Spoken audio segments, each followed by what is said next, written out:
watching the Mystical Green Beanie. Hey, what's going on, dudes and dudettes? I'm the Mystical Green Beanie, and today I wanted to briefly get my thoughts out on the Sony-Disney Spider-Man fiasco. And keep in mind, as I'm recording this, the negotiations are still going on, so by the time this gets uploaded, the status quo regarding Spider-Man's MCU status, I worded that terribly, could be resolved. So, a few days ago, it was reported that Sony and Disney couldn't come to an agreement on how to manage the Spider-Man franchise, and I'm not really going to get into the nitty-gritty details of all of the financial business attributed to it, because, quite frankly, I don't know jack shit about copyright law. I don't know what goes down behind the closed doors of these meetings that involve billions of dollars, and I'm not going to pretend like I know anything and run the risk of spreading more misinformation about a topic that has enough of that going around already.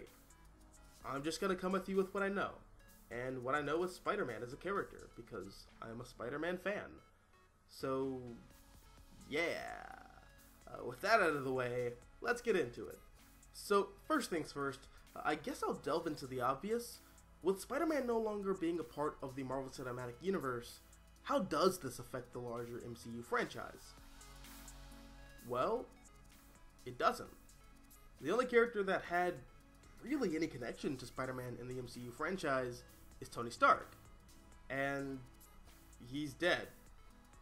His story is over. There's nothing left to say with that character within this franchise. And I guess Happy Hogan is still there, but he was really just an extension of Tony Stark and his relationship with Peter.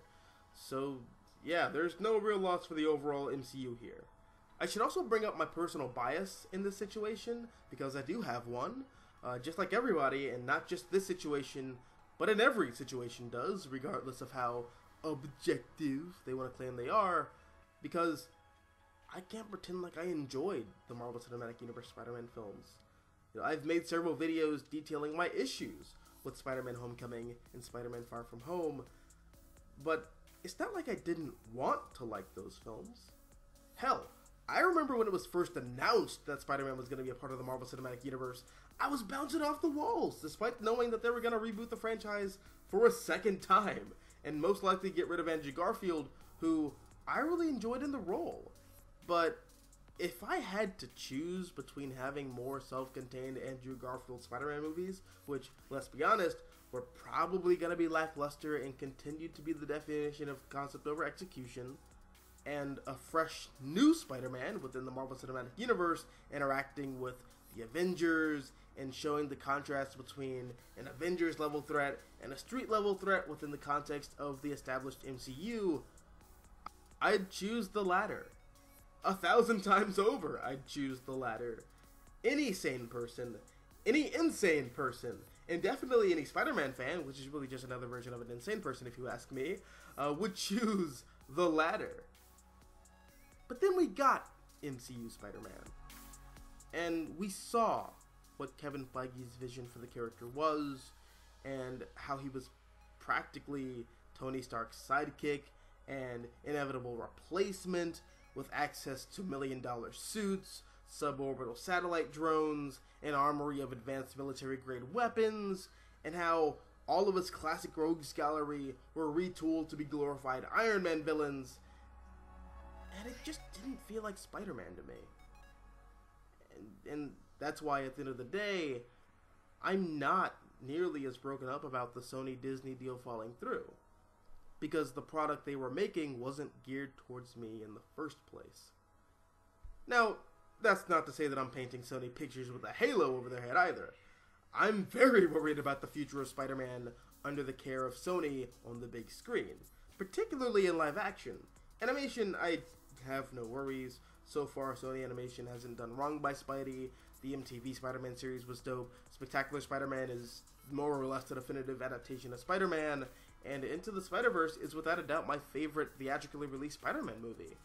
But live action is a completely different story. Now, personally, I don't think any of the live action Spider-Man films released under Sony were particularly good. There were films that I think people like more than others, and there were films that I think people dislike more than others. But of the original 5 live-action Spider-Man films, good God, those movies are bad. For various reasons, of course.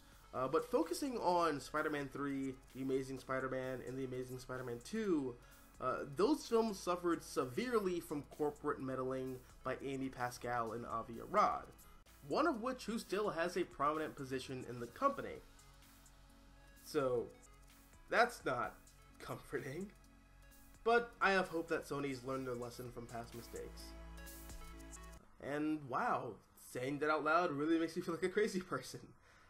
Like, no lie, I legit feel like I just said, she only cheated on me twice and the kids aren't mine, but I'll give our love another shot.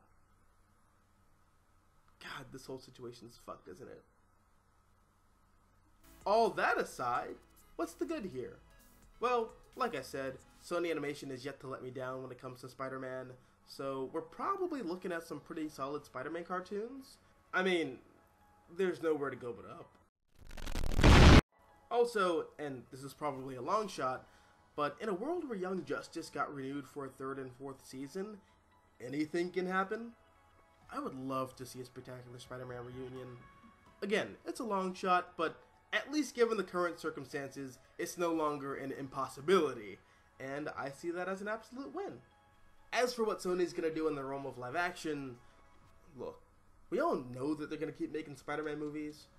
In a perfect world, they'd get wise and make a live-action streaming service series in the vein of Daredevil and The Boys, but that's never gonna happen.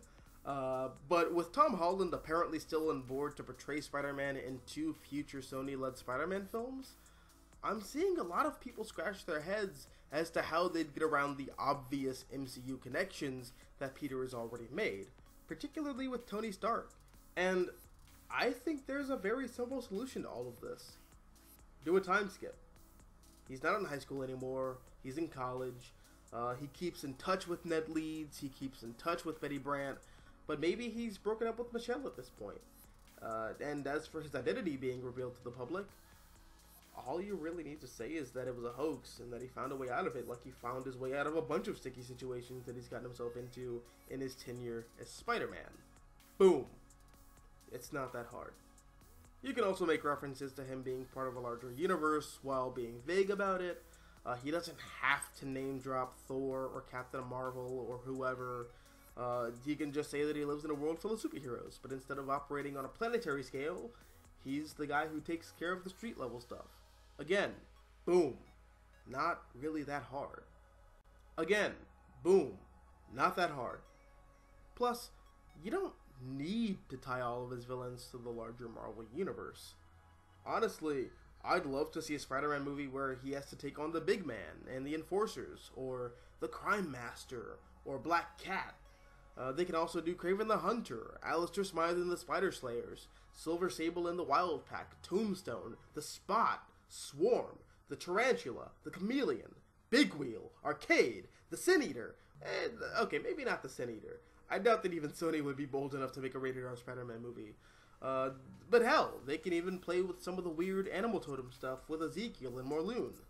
Honestly, I feel like if you think that Spider-Man is screwed because he doesn't have access to the larger Marvel Cinematic Universe sandbox, you're really underselling how extensive the world of Spider-Man really is.